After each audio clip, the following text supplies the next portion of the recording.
आज के क्लास में हम एनसीईआरटी एक्सरसाइज 10.1 को डिस्कस करने वाले हैं। तो 10.1 डिस्कस करने से पहले मैं आपको बता दूं इसमें कौन कौन से फार्मूले यूज होने वाले हैं। ठीक है, तो जो इसमें सबसे पहला फार्मूला यूज होने वाला है वो m equal tan theta use होने वाला है। ठीक है, m इक्वल tan थीटा, जिसे हम स्लोप ऑफ अ लाइन कहते हैं। और m इक्वल tan थीटा का क्या मतलब है आप जानते हैं। क्या मतलब है कि कोई लाइन x एक्सिस की पॉजिटिव डायरेक्शन से जो एंगल फॉर्म करे उसका tan ही तो स्लोप ऑफ अ लाइन कहलाता है। तो ये फार्मूला आपको कब लगाना है m इक्वल tan थीटा का, जब एंगल गिवन हो। क्या गिवन हो? अगर एंगल गिवन है बच्चों ना, x एक्सिस की पॉजिटिव डायरेक्शन से अगर आपको एंगल गिवन है तो स्लोप ऑफ अ लाइन के लिए हमेशा m इक्वल tan थीटा का फार्मूला यूज होगा। ओके, उसके बाद अगला फार्मूला आपने क्या पढ़ा था स्लोप के लिए ही, अगला फार्मूला क्या पढ़ा था आप समझिएगा। अगर लाइन पर दो पॉइंट हो, क्या हो? अगर लाइन पर, ये लाइन है, लाइन पर अगर दो पॉइंट आपको गिवन दैट हो जाए, पहला पॉइंट x1 y1 और दूसरा पॉइंट x2 y2। अगर लाइन पर दो पॉइंट गिवन हो, 2 पॉइंट गिवन हो, अगर लाइन पर 2 पॉइंट गिवन हो और आपको स्लोप ऑफ अ लाइन बताना हो, आपको स्लोप टेल करना हो, तब आप क्या लगाएंगे? राइज अपॉन रन लगाएंगे। क्या लगाएंगे? राइज अपॉन रन लगाएंगे। y2 minus y1 upon x2 minus x1। बताइए, ये फार्मूला समझ में आया? तो इस फार्मूले का यूज कब करना है समझ में आया? जब लाइन पर क्या हो, 2 पॉइंट हो, तो स्लोप ऑफ अ लाइन के लिए राइज अपॉन रन लगाना है y2 minus y1 upon x2 minus x1। अभी मैं एक्सरसाइज कराने चल रहा हूँ, तो ऐसे मैं आपको ऐसे फिगर बना दूंगा और लाइन पे क्या रहेगा उसके अकॉर्डिंग पूछूंगा, बताओ ये है तो क्या लगेगा, वो है तो क्या लगेगा। ठीक है, आपसे फार्मूला चाहूँगा कि आप सही सही बताएं। तो लाइन पर अगर 2 पॉइंट गिवन हो तो इस तरीके से हम स्लोप टेल किया करते हैं। ठीक है, और स्लोप टेल करने का हमने 3 तरीका सीखा था। ठीक है, अगर लाइन गिवन हो, लाइन का मतलब equation of a line, line का मतलब क्या है? Equation of a line. अगर इस तरीके से equation of a line given हो, रेखा का समीकरण दिया हो और आपको स्लोप टेल करना हो, क्या स्लोप टेल करना हो, तो माइनस कॉफिशिएंट आप क्या करते हैं? Minus coefficient of x upon coefficient of क्या करते हैं बच्चों? y। ये फार्मूला लगाते हैं कि नहीं? तो यहाँ पे अगर आप देखें कॉफिशिएंट ऑफ x तो क्या है a, तो माइनस a हो जाएगा, और कॉफिशिएंट ऑफ y देखें तो b। तब स्लोप का formula minus a upon b बनता है कि नहीं ना। जैसे आपसे अगर हम कहें 2x minus 3y plus 7 equal to 0, line है, इसका स्लोप बताओ, तो विद इन सेकेंड बता सकते हैं। विद इन सेकेंड क्या बता सकते हैं ना, माइनस x का कॉफिशिएंट अपॉन y का कॉफिशिएंट, तो 2/3 हो गया कि नहीं। यूजिंग दिस फार्मूला हम इस तरीके से फार्मूला टेल कर लेंगे। बताइए, तो क्या हुआ? स्लोप के लिए आपने 3 फार्मूला पढ़ा कि नहीं?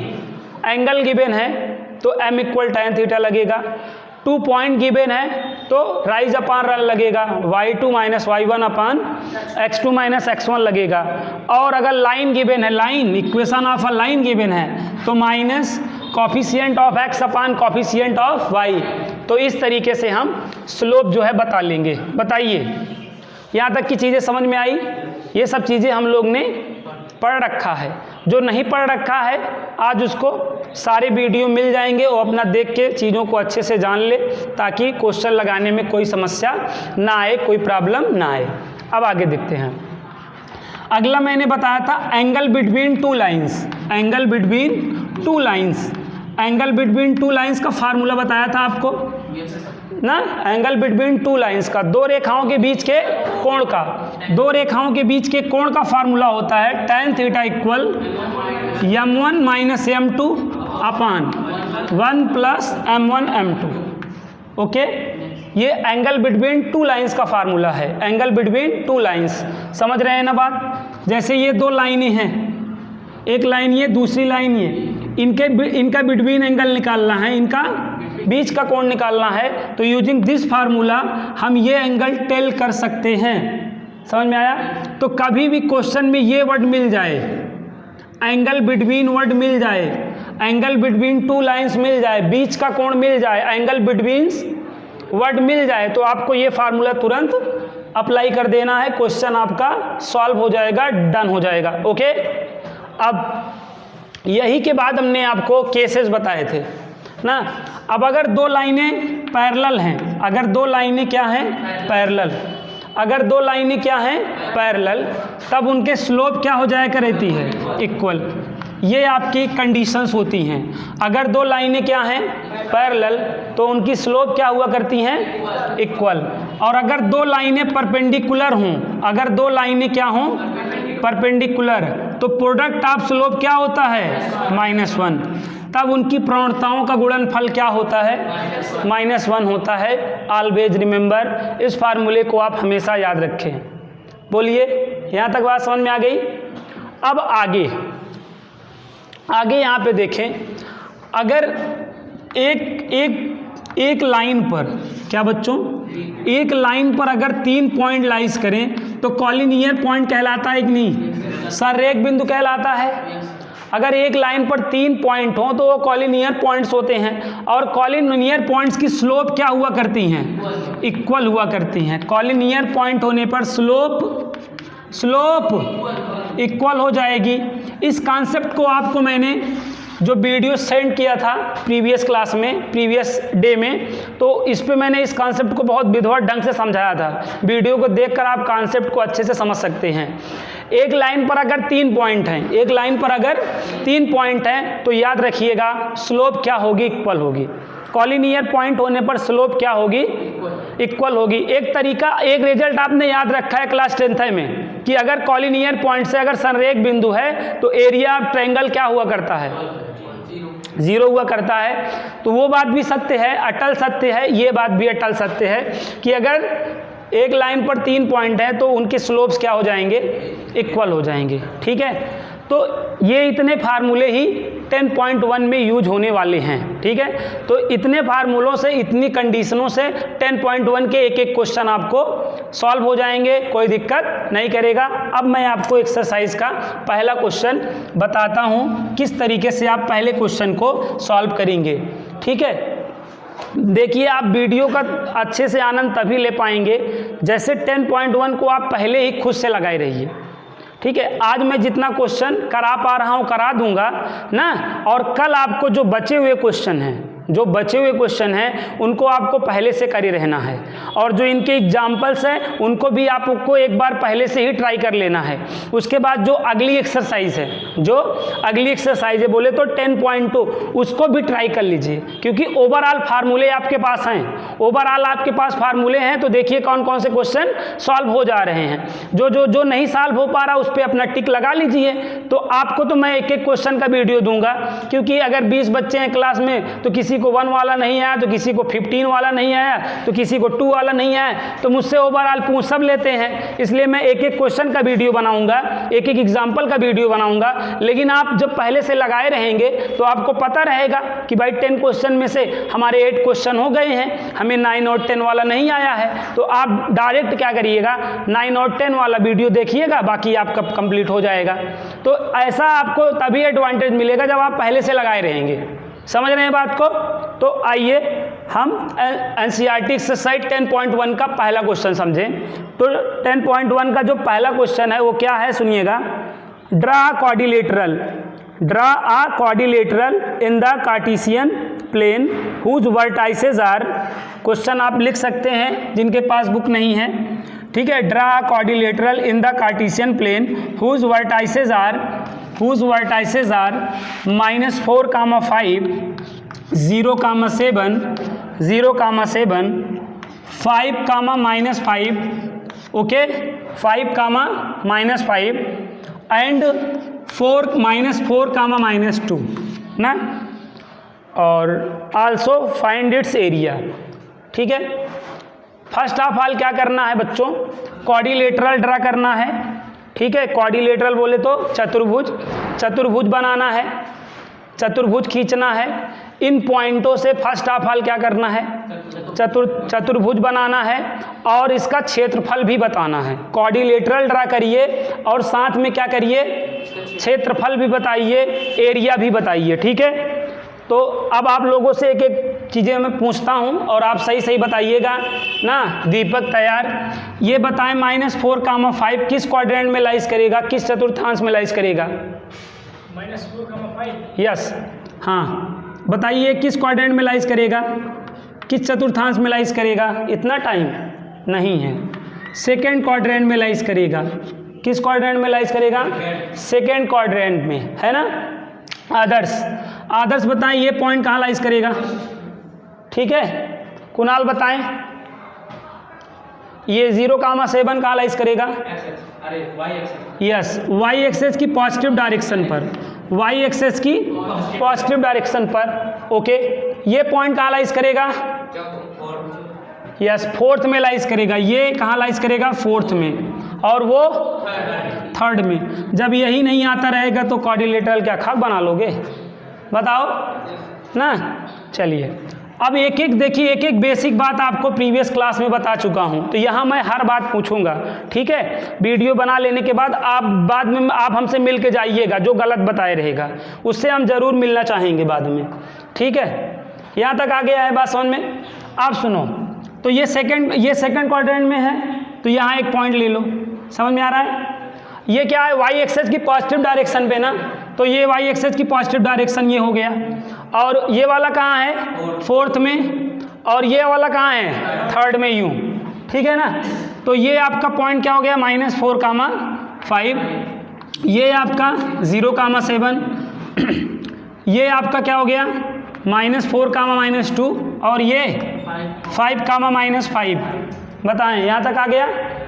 बोले अब क्या करें? ऐसे आप जो है ज्वाइन कर दें। देखो क्वाड्रिलेटरल बन गया कि नहीं? नामकरण कर दीजिए A B C D। तो पहला काम क्या करना था? आपको क्वाड्रिलेटरल बनाना था, ड्रा क्वाड्रिलेटरल करना था। चतुर्थांश बनाओ तो इस तरीके से बना नहीं लोगे। जब आपको पॉइंटों की पोजीशन ना, पॉइंटों की पोजीशन के लिए मैंने आपको स्टार्टिंग में बताया था कि नहीं? चिल्ला चिल्ला के चीख के मैंने यही तो बात बताई थी कि कब कहाँ पॉइंट लाइज करेगा ना। बताइए, बात समझ में आ गई? अब इसका आपको क्षेत्रफल बताना है। क्या बताना है? क्षेत्रफल बताना है, एरिया बताना है। क्या बताना है? एरिया। तो जो क्वाड्रिलेटरल है दो ट्रायंगल में डिवाइड नहीं हो जाता है? जो क्वाड्रिलेटरल है दो ट्रायंगल में डिवाइड हो जाएगा ना। बी और डी को ज्वाइन कर दिया तो दो ट्रायंगल में डिवाइड हो गया कि नहीं? अब इस ट्रायंगल का एरिया निकाल लो और इस ट्रायंगल का एरिया निकाल लो, ऐड कर दो, पूरे क्वाड्रिलेटरल का एरिया नहीं हो जाएगा? एरिया कैसे निकालना है आपको पता है? 23, 31, 12 की हेल्प से। तो चलिए निकालिए, जल्दी से निकालिए एरिया। आप एरिया निकालिए, एरिया जल्दी से निकालिए, come on. Area of triangle ABD निकालो। Area of triangle ABD, area of triangle ABD कैसे निकलेगा? 1/2 1 2 3 चवन्नीगिरी पहले करो इस तरीके से, 1/2 1 2 3। ये एरिया ट्रायंगल ABD का फार्मूला होता है, ठीक है। एरिया कैलकुलेट करने का फार्मूला 23, 31, 12 होता है ना। 1/2 1 2 3 चवन्नीगिरी। अब ब्रैकेट के लिए क्या लिखिए? 23, 31 और यहाँ पे 12, यहाँ पे 12, है ना। अब देखिए ये आपका क्या हो जाएगा? x1 y1, और ये पॉइंट x2 y2 हो जाएगा, और ये पॉइंट x3 y3 आ जाएगा। वैल्यू रखिए, वैल्यू रखिए जल्दी से, कम ऑन वैल्यू रखिए और बताइए क्या आएगा। 1/2 जल्दी से करिए। x1 की वैल्यू रखिए, x1 की वैल्यू 0 है तो इस पूरे को क्या कर देगा? 0, और जो पूरे को 0 कर दे रखने की कोई आवश्यकता नहीं है। x1 की वैल्यू देखिए 0 है तो ये 0 पूरे को 0 कर देगा कि नहीं? तो डायरेक्ट x2 में वैल्यू रखिए। यहाँ पे वैल्यू रखने की कोई आवश्यकता नहीं, क्यों? क्योंकि x1 0 है तो पूरे को 0 कर देगा। अब x2 की वैल्यू देखें, x2 की वैल्यू -4 है, -4, फिर ब्रैकेट लगाएं, और y3 की वैल्यू देखें -5, सरकारी माइनस लगाएं, y1 की वैल्यू क्या है 7, यस, तो यहाँ पे -7। x3 कहाँ हो तुम, ये +5, यहाँ पे +5, y1 7, y2 5, ब्रैकेट बंद। अब सॉल्व कर दीजिए जल्दी से, कमोन। तो क्या हो जाएगा 1/2 -4 -5 -7 क्या हो जाएगा -12, ठीक है। आराम से करिए, गलत, और ये क्या आ जाएगा 2, बताएं बेटा, यहाँ तक आया। अब क्या हो जाएगा ये 1/2 माइनस क्या हो जाएगा प्लस, 12 चौक कितना हो जाएगा 48 + 10 कितना 58, और 58 2 से काट दीजिए, कितना आ जाएगा 2 दूनी 4 2 9 18 29, ठीक है। 29 आ गया कि नहीं? ये जो ऊपर वाला ट्रायंगल है इसका एरिया क्या आ गया? ऐसे ही आप इसका एरिया निकालिए, किसका एरिया निकालेंगे? चलिए निकालिए, कमोन। एरिया ऑफ ट्रायंगल क्या निकालिए? एरिया ऑफ ट्रायंगल BCD निकालिए। फार्मूला कौन सा लगाना है? यही लगाना है। अब यहाँ पे भी लिखकर आप मत दिखा दीजिएगा कि कितना बुद्धिमान हो, एक बार तो लिखे ही हो ना, डायरेक्ट वैल्यू रखो। अब ये आपका देखो BCD हो गया, क्या हो गया BCD। तो ये x2 y2, ये x3 y3, तो इसको क्या कर लो x1 y1 और वैल्यू रखो BCD के लिए ना। अब चलो वैल्यू रखो, फार्मूले में वैल्यू रखिए जल्दी से, कमोन। 1/2 x1 की वैल्यू क्या है -4। चलिए बच्चों, मेरा देखिए मत, आप करिए, नहीं आया तब देखिए। चलिए रखिए जल्दी से, कमोन, वैल्यू निकाल के बताइए मुझे, मेरा देख रहे हैं। ऐसे उतारोगे हमेशा उतारते ही रह जाओगे। रखो कमोन, y2 की वैल्यू रखो, y2 की वैल्यू 5 है, y1 y3 कहाँ हो तुम, वेयर आर यू? ये माइनस कह रहा है प्लस हो जाएंगे, गुड 5, फिर प्लस x2 की वैल्यू आप लोग रखिए अपने हिसाब से, मैं अपने हिसाब से रख रहा हूँ, -4 ब्रैकेट, y3 -5, फिर माइनस y3 के बाद क्या है y1, ये माइनस प्लस, सरकारी माइनस प्राइवेट पे, फिर प्लस x3 कहाँ हो तुम, ये 5, y1 आपका क्या है y1 -2 है, ठीक है, सरकारी माइनस, ठीक है, y2 ये 5। यहाँ तक आ गया समझ में? वैल्यू रख दिया। बताइए, जब आप वैल्यू में गलती रख देंगे तो फिर क्या आएगा बताइए, देख कर रखिए। चलिए देखिएगा, -4 इंटू ये 5 और 5 क्या हो जाएगा 10, बोलिए -4 और ये क्या हो जाएगा -3 आएगा, -5 + 2 करोगे -3, 5 -7, क्यों बच्चों क्या आया? ये आपका -40 माइनस प्लस 12 और ये क्या हो जाएगा 15 होगा, 35 होगा, -40 -35 ऐड हो जाएगा, क्या हो जाएगा ऐड हो जाएगा ना। और यहाँ पे देखिए, अब इसको हम इरेज कर दे रहे हैं, ये चीज़ आप समझ गए होंगे। तो यहाँ 29 आया है ना, 29 आ चुका है। इसमें देखिए ये क्या निकाल रहे हो, एरिया ऑफ ट्रायंगल कौन BCD है ना। तो क्या हो जाएगा बताओ, 1/2 -40 और -35 पहले कितना हो जाएगा -75 ना, -75 + 12 कितना आएगा बताओ, ये आपका 3 हो जाएगा 6 -63। Area can not be negative, क्षेत्रफल कभी ऋणात्मक आ जाए तो उसको छोड़ दो। तो ये 63/2 हुआ कि नहीं? अब भाग दे दो, 2 तिहाई 6, 2 1 2, तो 31.5 आया कि नहीं? अब लिखोगे therefore area of quadrilateral ABCD, क्या area of triangle, yes guys, BCD plus area of triangle क्या BCD हो गया ना। अगला कौन था? ABD है ना।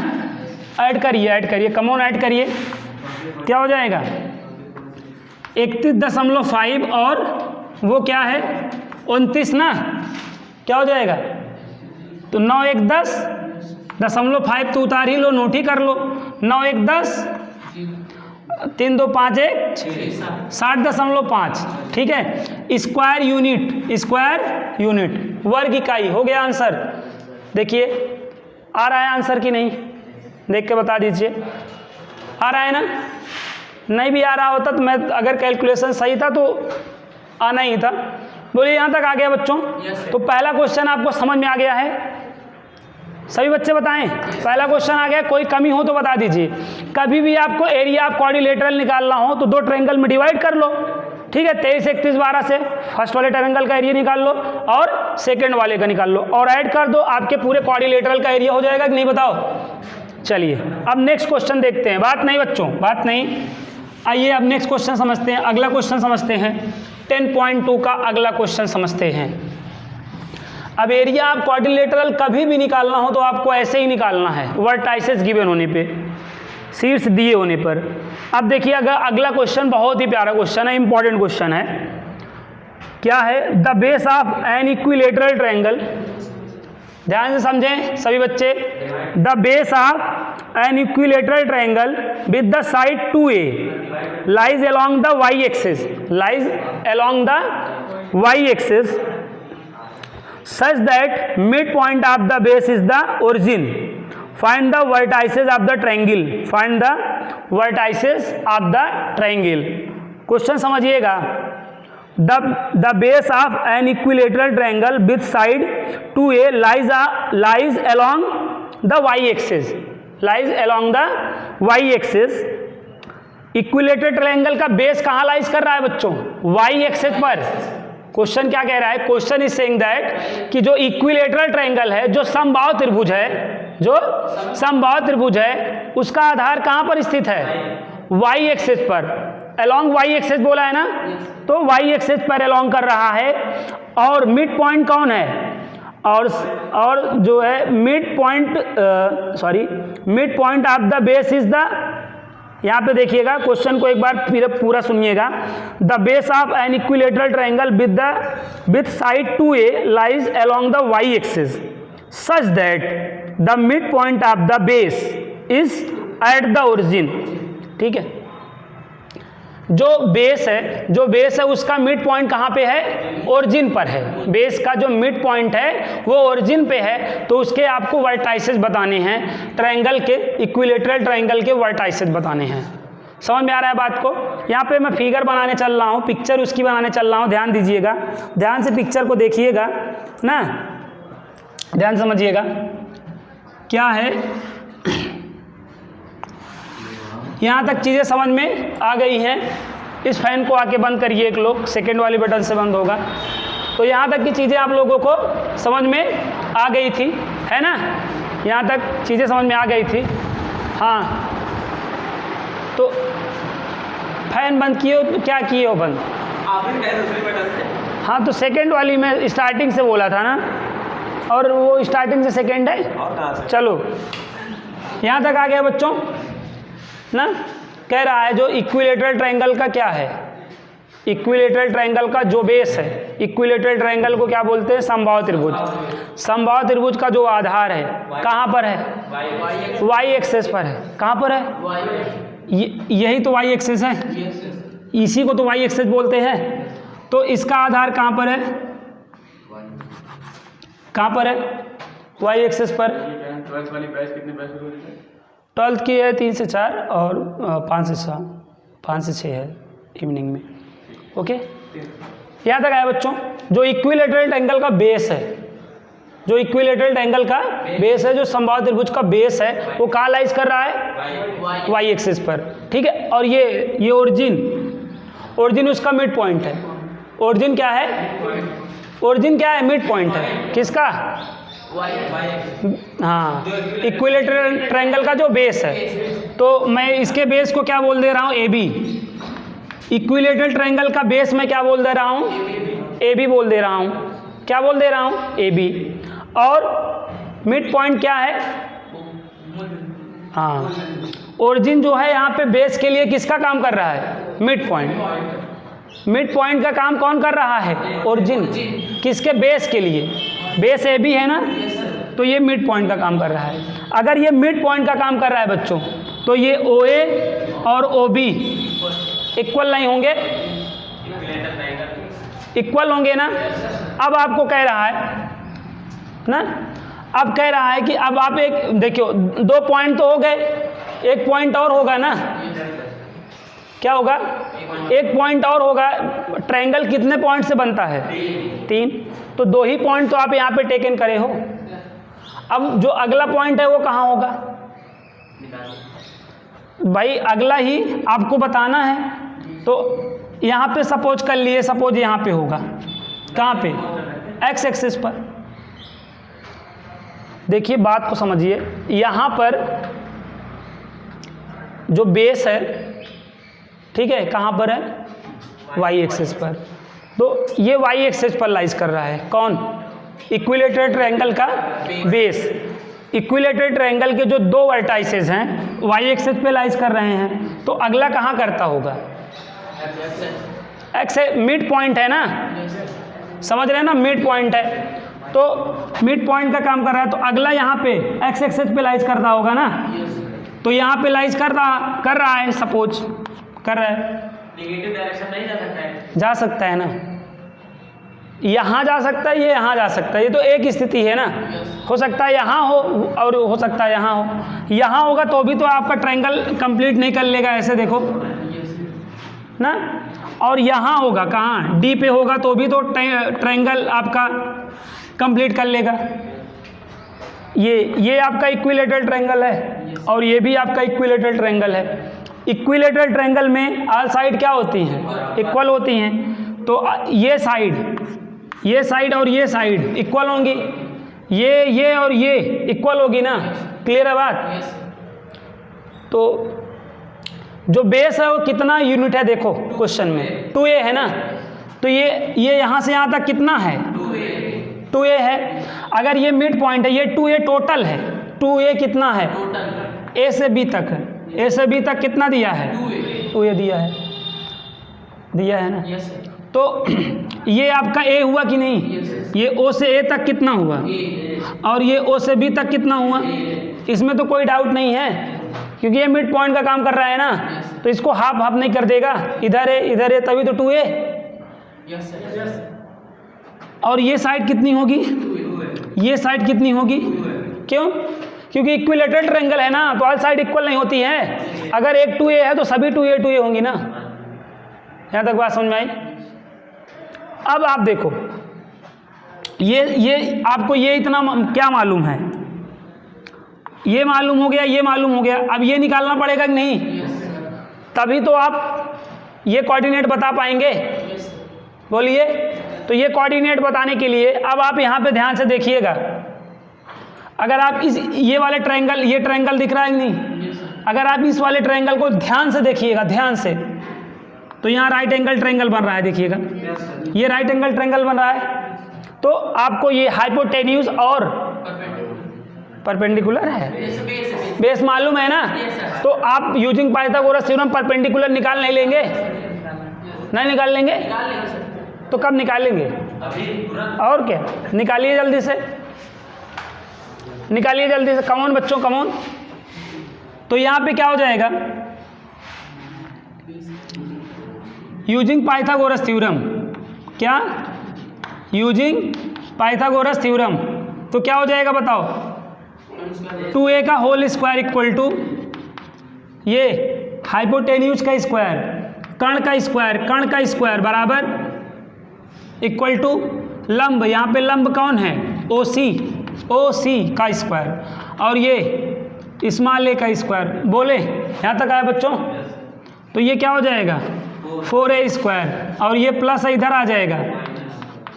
ये क्लास 11 को तो लोग यूं ही बदनाम करते हैं, और ये क्वेश्चन है 10th का क्वेश्चन है ये। हाँ, इतना पता होगा, आगे कैसे करना नहीं पता है। ये देखिए यहाँ तक आ गया। 3a स्क्वायर बराबर OC स्क्वायर। क्यों? ओ सी करोगे, ओ सी √3a², तो ओ सी बराबर कितना आया? √3a आया कि नहीं? ये √3a आ गया कि नहीं? ये किसका काम कर रहा है? किसका काम कर रहा है? तो ये भी इतना क्या हो जाएगा? हो जाएगा कि नहीं, बोलो ना। इसी बात पे मैं पूछता हूँ आदर्श से, सी का कोऑर्डिनेट क्या होगा? सी का, हाँ हाँ हाँ हाँ हाँ, यस, √3a कामा, क्योंकि कहाँ पे लाइज कर रहा है? तो वही तो 0 हो जाएगा ना। बोलो आया? दीपक से पूछता हूँ, डी का कोऑर्डिनेट बताएं। सर 0,3 ये देखो एक्स एक्सिस की निगेटिव डायरेक्शन में है, तो पहले माइनस √3a कामा एक्स एक्सिस पे लाइज है ना, तो वाई क्या होगा? 0 होगा ना।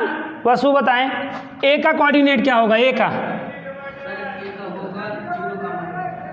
0 कामा -a, नर्क में जा रहा है ना।